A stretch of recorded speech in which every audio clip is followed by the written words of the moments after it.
നിലമ്പൂരിൽ സ്ഥാനാർത്ഥി ചിത്രം തെളിഞ്ഞതോടെ കൃത്യമായ ഒരു വിലയിരുത്തലിലേക്ക് വോട്ടർമാരും എത്തി തുടങ്ങിയിരിക്കുകയാണ്. ആര്യാടൻ ഷൗക്കത്ത് UDF സ്ഥാനാർത്ഥി, M സ്വരാജ് LDF സ്ഥാനാർത്ഥി, ഒപ്പം PV അൻവറും മത്സര ചിത്രത്തിലേക്ക് വന്നതോടുകൂടി മത്സരം കൂടുതൽ കടുത്തിരിക്കുകയാണ്. ഇപ്പോൾ എൻ്റെ കൂടെ കുറച്ച് ആളുകൾ ഈ വൈകുന്നേരം ഈ ബസ് സ്റ്റോപ്പിൽ ഇരിക്കുന്നുണ്ട്. ഞാൻ കരിമ്പുഴ ബസ് സ്റ്റോപ്പിലാണ് ഇപ്പോഴുള്ളത്. ചേട്ടാ, മത്സര ചിത്രം തെളിഞ്ഞു കഴിഞ്ഞു. എന്താണ് ഇവിടുത്തെ ഒരു ചിത്രം? ആര് വിജയിക്കുന്നതാണ് പ്രതീക്ഷ? M സ്വരാജ് ജയിക്കും. നല്ല ഭൂരിപക്ഷത്തിൽ ജയിക്കും M സ്വരാജ്. എന്തുകൊണ്ടാണ്? ഇവിടെ LDF ചെയ്ത വികസനവും സ്വരാജിൻ്റെ പെർഫോമൻസും ഗവൺമെൻറ്റിൻ്റെ ഈ വർഷത്തിലുള്ള അവരെ വികസനത്തിൻ്റെതും ജനങ്ങളുടെ ഇടയിൽ പറയാൻ അവർക്ക് കഴിയും. അതുകൊണ്ട് M സ്വരാജ് ബമ്പം ഭൂരിപക്ഷത്തോട് ജയിക്കും. അങ്ങനെയാണ്. ചേട്ടൻ്റെ പേരെന്താ? അയ്യൂബ്. അയ്യൂബ്ക്കയുടെ അഭിപ്രായം അങ്ങനെയാണോ? അങ്ങനെയല്ല, ഷൗക്കത്ത് ഇവിടെ വമ്പിച്ച ഭൂരിപക്ഷത്തിൽ ജയിക്കും. രണ്ടുപേരും കൂടെ എങ്ങനെ വമ്പിച്ച ഭൂരിപക്ഷത്തിൽ ജയിക്കും? ഒരാളല്ലേ ജയിക്കുള്ളൂ? ആരെ ജയിക്കുന്ന 23-ാം തീയതി കാണാം. എന്തുകൊണ്ടാണ് ഷൗക്കത്ത് ജയിക്കുന്ന പറയുന്നത്? അത് ഉറപ്പുണ്ടായിട്ട്. ഉറപ്പിനൊരു കാരണം ഉണ്ടാവില്ലേ? ഉറപ്പ് തന്നെ. 23-ാം തീയതി കാണാം. ഈ നിങ്ങൾ സ്വരാജിന്റെ കാര്യം പറയുന്നത് PV അൻവർ കൂടി മത്സരിക്കുന്നോണ്ടാണോ സ്വരാജിന് അത്ര ഉറപ്പ് പറയുന്നത്? ഇല്ല, PV അൻവർ മത്സരിച്ചുകൊണ്ടല്ല, ഇടതുപക്ഷത്തിൻ്റെ വേറോട്ടുള്ള മണ്ണാണ് ഈ നിലമ്പൂർ. ഇവിടെ ഇടതുപക്ഷം ജയിക്കും. കാരണം ഇപ്പോൾ എത്രയോ വർഷം ഇവിടെ കാലമായി ഇവിടെ വിജയിച്ചിരുന്ന ആര്യാടൻ ടീമിനെ തറ പറ്റിച്ചിട്ടാണ് അന്ന് LDFൻ്റെ പിന്തുണയോടെ അൻവർ ജയിച്ചത്. ആ ആര്യാടൻ ഷൗക്കത്തിന് അന്ന് തറ പറ്റിച്ചെങ്കിൽ ഇന്ന് ഞങ്ങൾ സിമ്പിളായിട്ട് സ്വരാജ് ഇവിടെ വിജയിച്ചു. എങ്ങനെയാണ് അഭിപ്രായം? ചേട്ടാ, എന്താണ് ഇവിടുത്തെ ഒരു രാഷ്ട്രീയ കാലാവസ്ഥ? ആര് ജയിക്കും? വാപ്പുട്ടിയൊക്കെ ജയിക്കും. എന്തുകൊണ്ടാണ്? നമുക്ക് എപ്പോഴും കയറി ചെല്ലാൻ പറ്റിയത് ആ ഒരു വീടുള്ളൂ. ഇവിടെ ഇപ്പോൾ അൻവർ മത്സരിച്ചു. അൻവർ ഇവിടെ ഓല് കൊണ്ടുവന്നതിനെ എന്തിനാണ് കൊണ്ടുവന്നത്? ഓലിക്കൊണ്ടൊരു സ്ഥാനാർത്ഥി ഇല്ലാതെ കൊണ്ടുവന്നതാണ്. അന്ന് മൂപ്പരെ പൈസയും കൊണ്ട് മൂപ്പര് ജയിച്ചു ഇടതുപക്ഷ പിന്തുണയോടുകൂടിയാണ്. ഇതിപ്പോഴും UDFൻ്റെ കുത്തക മണ്ഡലമാണ് ആര്യാടൻ മുഹമ്മദ് മയമാക്കാൻ്റെ. ഈ PV അൻവർ മത്സരിക്കുന്നത് UDFന് ഒരു തിരിച്ചടിയാവോ? ഒരിക്കലുമില്ല. അൻവറിന് 75,000 വോട്ട് മണ്ഡലത്തിൽ പിടിക്കും, കാണാം എന്നൊക്കെ വെല്ലുവിളിച്ചിട്ടുണ്ട്. അതൊരിക്കലുമില്ല. ഇവിടെ വാപ്പുട്ടിയൊക്കെ ഒരു 10,000 വോട്ട് ഭൂരിപക്ഷത്തിന് ഇവിടെ ജയിക്കും. ഇവിടെ എന്താണ് യഥാർത്ഥത്തിൽ ഒരു തെരഞ്ഞെടുപ്പ് വിഷയം? ഇവിടെ മുഖ്യമന്ത്രിക്കെതിരില്ല ഇതാണ് ഫൈറ്റാണ് കാര്യമായിട്ട് നടക്കാൻ പോകുന്നത്. അങ്ങനെ ഒരു ഫൈറ്റ് ആണെങ്കിൽ PV അൻവറിന് കൂടെ സാധ്യതയില്ലേ? ഇല്ല, PV അൻവർ നമുക്ക് കോൺഗ്രസിനൊരു ഭീഷണിയാവുന്നില്ല, പേടിക്കാനേ വേണ്ട. മത്സരം LDFും UDFും തമ്മിലാണ്. അതെ, LDF UDF തമ്മില്ല. കോൺഗ്രസ്സിന് M സ്വരാജ് ഒരു ഭീഷണിയല്ല. ഇവിടെ ബാബുട്ടിയൊക്കെ സിമ്പിളായി ജയിക്കും. പ്രത്യേകിച്ച് രാഷ്ട്രീയമൊന്നുമില്ല. എന്നോട് ചോദിക്കരുത് എന്ന് നേരത്തെ തന്നെ ജാമ്യം എടുത്തിരിക്കുകയാണ്. അതുകൊണ്ട് രാഷ്ട്രീയമൊന്നും ഇല്ലാത്ത ഒരാളെന്ന നിലയ്ക്ക് ഇവരെ സംസാരിക്കുന്നതൊക്കെ കേൾക്കുന്നുണ്ട്, നാട്ടുകാർ പറയുന്നതൊക്കെ കേൾക്കുന്നുണ്ടല്ലോ. എന്താ നിങ്ങൾക്ക് തോന്നുന്നത്? അതിന് ആര്യാടൻ ഷൗക്കത്ത് തന്നെ ജയിച്ചു എന്നാ തോന്നുന്നത്. ഓല് പറഞ്ഞ ആദ്യം തന്നെ നമുക്കും പറയാനുണ്ട്. ഷൗക്കത്തിനാണ് സാധ്യത. അപ്പോൾ പെട്ടെന്ന് ഒരാൾ സ്കൂട്ടറിൽ വന്ന് നിർത്തിയിട്ടുണ്ട്. നമുക്ക് ചോദിച്ചു നോക്കാം.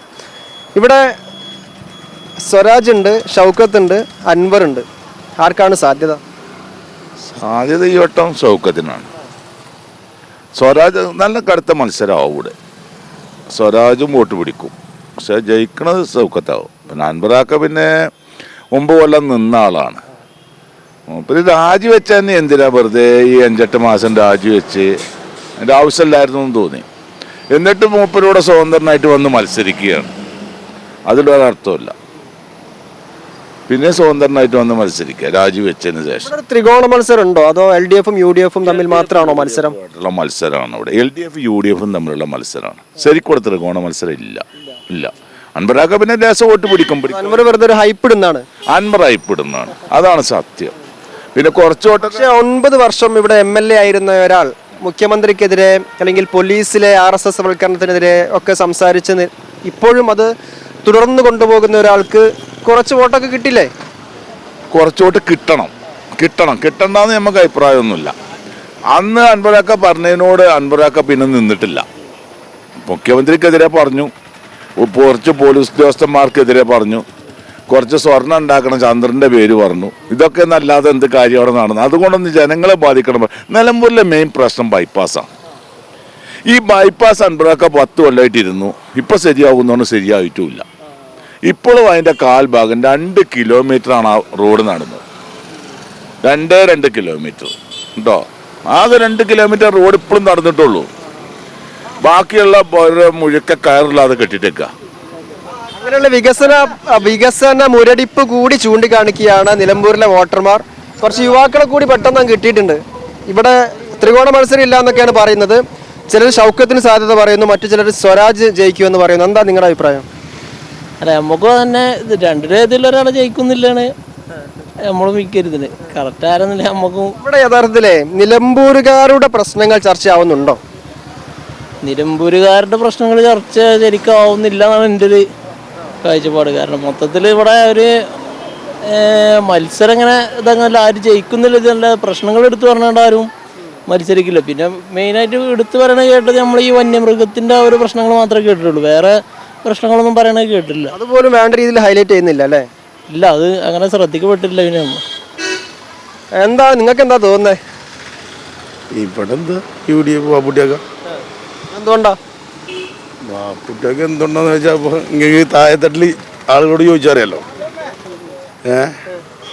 ബാപ്പുട്ടിയൊക്കെ എന്തുകൊണ്ടാന്ന് ചോദിച്ചാൽ മൂപ്പര് ഞാനിപ്പോൾ 2014 മൂപ്പര് മത്സരിച്ചു, പരാജയപ്പെട്ട ആളാണ്. അന്ന് മുതൽ ഈ മണ്ഡലത്തിൽ ഏതൊരു വിഷയം ഉണ്ടെങ്കിലും എന്തൊരു വിഷയം ഉണ്ടെങ്കിലും ഫുള്ളായിട്ട് ആളിവിടെ സജീവമായിട്ടുണ്ട്. പിന്നെ പറഞ്ഞാൽ ആര്യാടൻ തറവാട് എന്ന് പറഞ്ഞാൽ ആർക്കും ഒരു റെക്കമെൻഡിൻ്റെ ആവശ്യമല്ല. നിങ്ങൾക്ക് വേണമെങ്കിൽ ചെല്ല കാര്യങ്ങൾ പറഞ്ഞ് രാവിലെ മുതൽ രാത്രി 1 മണി വരെയാണെങ്കിലും വിഷയമല്ല. പക്ഷേ എതിരാളി സ്വരാജാണ്, ശക്തനാണ്, സെക്രട്ടേറിയറ്റ് അംഗമാണ്, സോഷ്യൽ മീഡിയയിൽ താരമാണ്, പല നിലപാടുകളിലൂടെ ശ്രദ്ധേയനാണ്. അതൊക്കെ ഓക്കെയാണ്. ഞാനും എൻ്റെ ഭാര്യയും എൻ്റെ വീട്ടിൽ ഇപ്പോൾ ഈ സ്വരാജിനെ നമുക്ക് ഈ സ്ഥാനാർത്ഥിയുടെ പ്രഖ്യാപിച്ചു. എൻ്റെ വീട്ടുകാർ വെച്ച് ഇവിടെ എവിടെ ഉള്ള ആളാണെന്ന് ചോദിക്കുന്നത്. ഈ വ്യക്തി എവിടെ ഉള്ള ആള് ആരാന്ന് ചോദിക്കുന്നത്. ചേട്ടാ, ഇവിടെ രാഷ്ട്രീയ പോരാട്ടം ഇങ്ങനെ മുറുകിയിരിക്കുകയാണ്. അൻവർ ഉണ്ട്, ഷൗക്കത്തുണ്ട്, സ്വരാജ് ഉണ്ട്, അൻവർ ഉണ്ട്. അത് നമ്മളെ സൗഖ്യത്താക്കി കഴിക്കും. അല്ല അതിനാരയിക്കുക. എന്തുകൊണ്ടാണ് ഓനെ അവിടെ ആവശ്യമുള്ളൂ, വേറെ ആരും ആവശ്യമില്ല നമുക്ക് ഇവിടെ. സ്വരാജാണ് പറഞ്ഞാൽ ഇപ്പം വന്നൊരാളാ.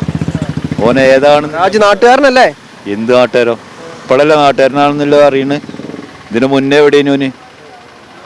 ഇതിന് മുന്നേ ഇലക്ഷൻ നടന്നിട്ടില്ലല്ലോ അവിടെ.